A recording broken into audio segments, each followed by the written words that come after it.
ನಮಸ್ತೆ ಸ್ನೇಹಿತರೆ, ಇವತ್ತು ನಾವು 5ನೇ ತರಗತಿಯ ಪರಿಸರ ಅಧ್ಯಯನದ ಪಾಠವನ್ನು ಮಾಡುವ. ಈಗಾಗಲೇ ನಾವು ಜೀವ ಪ್ರಪಂಚದ ಬಗ್ಗೆ ತಿಳ್ಕೊಂಡಿದ್ದೇವೆ. ಹಾಗೆಯೇ ಪಾಠ 2 ಕುಟುಂಬದ ಬಗ್ಗೆ ಕೂಡ ತಿಳ್ಕೊಂಡಿದ್ದೇವೆ.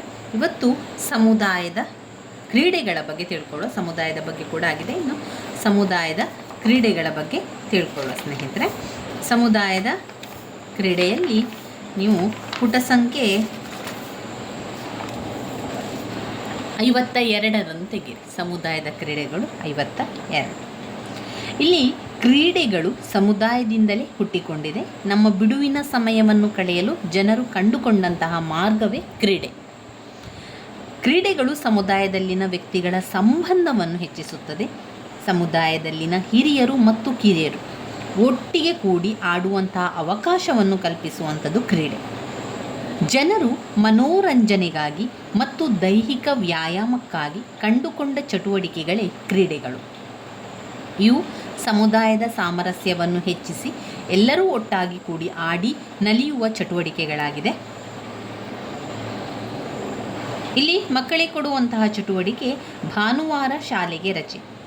ನಿಮಗೆ ಆ ರಜೆಯ ಸಡಗರ, ರಜೆಯ ಸಮಯದಲ್ಲಿ ಏನೆಲ್ಲ ಮಾಡಿದ್ದೀರಿ ಎನ್ನುವಂಥದ್ದನ್ನು ಬರೀಬೇಕು. ಅದಾದ ನಂತರ ಯಾವುದರಿಂದ ನಿಮಗೆ ತುಂಬ ಖುಷಿ ಸಿಗುತ್ತದೆ ಎಂಬುದನ್ನು ಗುರುತಿಸಿ ಅದರಲ್ಲಿ ಆಟವನ್ನು ಆಡುವಂಥದ್ದು. ಇನ್ನು ಹಾಗಾದರೆ ಇಲ್ಲಿ ನೀಡಿರುವ ಪಟ್ಟಿಯನ್ನು ಗಮನಿಸಿ ಇಲ್ಲಿರುವಂತಹ ಆಟಗಳಿಂದಾಗುವ ಪ್ರಯೋಜನಗಳನ್ನು ಬರೆಯುವಂಥದ್ದು. ಸಂತೋಷ, ಬರೆಯುವ ಕೌಶಲ, ಬುದ್ಧಿಶಕ್ತಿ ಬೆಳವಣಿಗೆ, ಸಹಕಾರ, ಮನೋರಂಜನೆ, ಸ್ಪರ್ಧಾ ಮನೋಭಾವ, ಸೋಲು ಗೆಲುವು ಸಮಾನವಾಗಿ ಸ್ವೀಕರಿಸುವ ಮನೋಭಾವ, ಹಸಿವು ನಿವಾರಣೆ, ಪರಿಸರ ಸಂರಕ್ಷಣೆ, ದೈಹಿಕ ಕಸರತ್ತು, ಸ್ನೇಹ, ಜ್ಞಾನ. ಇನ್ನು ಈ ಚಿತ್ರವನ್ನು ನೋಡಿ, ಇಲ್ಲೇನು ಮಾಡ್ತಾ ಇದ್ದಾರೆ? ಯೋಗ, ಅದಾದ ಮೇಲೆ ವ್ಯಾಯಾಮ, ಅದಾದ ಮೇಲೆ ನೃತ್ಯ, ಅದಾದ ಮೇಲೆ ಫುಟ್ಬಾಲ್ ಆಟ. ಯೋಗ ದೈಹಿಕ ವ್ಯಾಯಾಮಗಳನ್ನು ನಿಯಮಿತವಾಗಿ ಮಾಡುವುದರಿಂದ ದೈಹಿಕ ಮತ್ತು ಮಾನಸಿಕ ಆರೋಗ್ಯ ನಮ್ಮದು ವೃದ್ಧಿಯಾಗುತ್ತಾನೆ ಹೋಗ್ತದೆ. ಇವುಗಳನ್ನು ಅಭ್ಯಾಸ ಮಾಡುವುದರಿಂದ ನರ ಮತ್ತು ಸ್ನಾಯುಗಳ ಹೊಂದಾಣಿಕೆ ಉಂಟಾಗಿ ದೇಹ ಬಲಗೊಳ್ಳುತ್ತದೆ. ದೇಹದ ತೂಕವನ್ನು ಸಮತೋಲನದಲ್ಲಿ ಇಡಬಹುದು. ಒಳ್ಳೆಯ ದೈಹಿಕ ಆಕಾರವನ್ನು ಪಡೆಯುವುದರಿಂದ ದೇಹ ಸುಂದರವಾಗುತ್ತದೆ. ಆತ್ಮವಿಶ್ವಾಸ ಹೆಚ್ಚಾಗುತ್ತದೆ. ಬಿಡುವಿನ ವೇಳೆಯ ಸದುಪಯೋಗವಾಗುತ್ತದೆ. ಮನೋರಂಜನೆ ಮತ್ತು ಉಲ್ಲಾಸ ಉಂಟಾಗಿ ಸದಾ ಲವಲವಿಕೆಯಿಂದ ಕೂಡಿ ಹೆಚ್ಚು ಚುರುಕಾಗಿರಬಹುದು. ಇಲ್ಲಿ ಆಲೋಚಿಸುವುದಾದರೆ ದೈಹಿಕ ಚಟುವಟಿಕೆಗಳಲ್ಲಿ ತೊಡಗಿಸಿಕೊಳ್ಳದ ಮನುಷ್ಯನಲ್ಲಿ ಯಾವ ತೊಂದರೆಗಳು ಉಂಟಾಗಬಹುದು? ದಡೂತಿ ದೇಹದ ವ್ಯಕ್ತಿಯು ತನ್ನ ತೂಕ ಇಳಿಸಲು ಯಾವ ಕ್ರಮಗಳನ್ನು ಅನುಸರಿಸುವುದು ಸೂಕ್ತ ಎಂದು ಭಾವಿಸುವುದು. ಕ್ರೀಡೆಗಳಿಂದ ನಮಗೆ ಮಾತ್ರ ಪ್ರಯೋಜನವಾಗುವುದೇ. ದೇಶೀಯ ಮತ್ತು ಅಂತಾರಾಷ್ಟ್ರೀಯ ಕ್ರೀಡೆಗಳಿಂದ ದೇಶ ವಿದೇಶಗಳ ನಡುವೆ ಸ್ನೇಹ ಸೌಹಾರ್ದತೆ ಹೆಚ್ಚಿ ಪರಸ್ಪರ ಬಾಂಧವ್ಯ ಬೆಳೆದು ಸಂಬಂಧಗಳು ಉತ್ತಮಗೊಳ್ಳುತ್ತದೆ. ಕೆಲವು ಅಂತಾರಾಷ್ಟ್ರೀಯ ಕ್ರೀಡೆಗಳ ಹೆಸರು ಹಾಕಿ, ಕ್ರಿಕೆಟ್, ಕಬಡ್ಡಿ, ವಾಲಿಬಾಲ್, ಬಾಕ್ಸಿಂಗ್. ಇಲ್ಲಿ ಬೇರೆ ದೇಶದೊಂದಿಗೆ ಆಡುತ್ತಿರುವಂತಹ ಚಿತ್ರ, ಯಾವುದೇ ಕ್ರೀಡೆಯ ಚಿತ್ರವನ್ನು ಅಂಟಿಸಲಿಕ್ಕೆ ಮಗುವಿಗೆ ಹೇಳುವಂಥದ್ದು. ಈ ಚಿತ್ರಗಳನ್ನು ನೋಡು, ಕೊಟ್ಟಿರುವ ಹೆಸರು ಪಟ್ಟಿಯ ನೆರವಿನಿಂದ ಅವುಗಳ ಹೆಸರನ್ನು ಬರೆಯುವಂಥದ್ದು. ಇರು ಪರ್ವತಾರೋಹಣ, ಆಕಾಶ ನೆಗೆತ, ಆಮೇಲೆ ತೆಪ್ಪದಾಟ, ಪರ್ವತ ಕಾಲು ಬಂಡಿ, ಪರ್ವತ ಚಾರಣ. ಇದು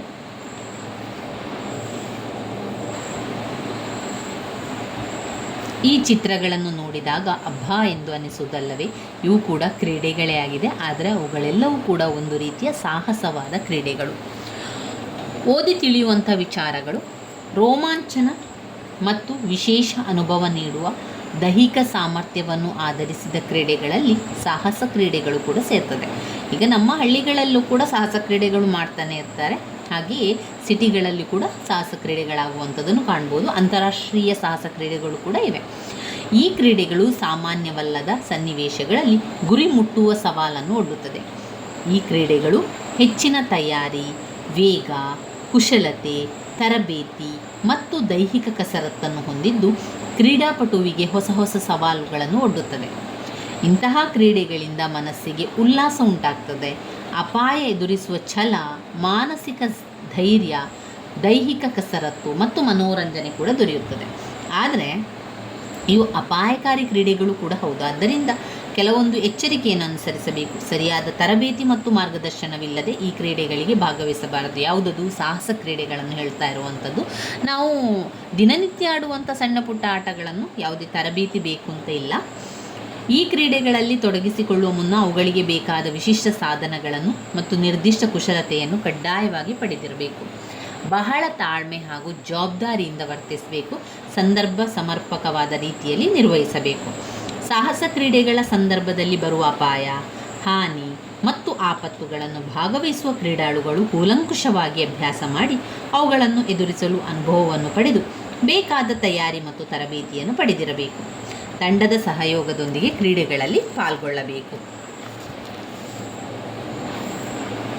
ಇಲ್ಲಿ ಕೆಲವು ಗ್ರಾಮೀಣ ಸಾಹಸ ಕ್ರೀಡೆಗಳ ಚಿತ್ರಗಳನ್ನು ನೀಡಿದೆ. ಇವುಗಳ ಹೆಸರನ್ನು ಹಿರಿಯರ ಸಹಾಯದಿಂದ ಬರೆಯುವಂಥದ್ದು. ಕೆಲವೊಂದು ಕಾಣುತ್ತದೆ ಸ್ಪಷ್ಟವಾಗಿ, ಕೆಲವು ಸ್ಪಷ್ಟವಾಗಿ ಕಾಣಿಸೋದಿಲ್ಲ. ಇದು ಗುಂಡನ್ನೆತ್ತುವಂಥದ್ದು, ಹಗ್ಗ ಜಗ್ಗಾಟ, ಕುಸ್ತಿ, ಮಲ್ಲಕಂಬ, ದೋಣಿ ಸ್ಪರ್ಧೆ ಈ ರೀತಿಯಾಗಿ ಇವೆ.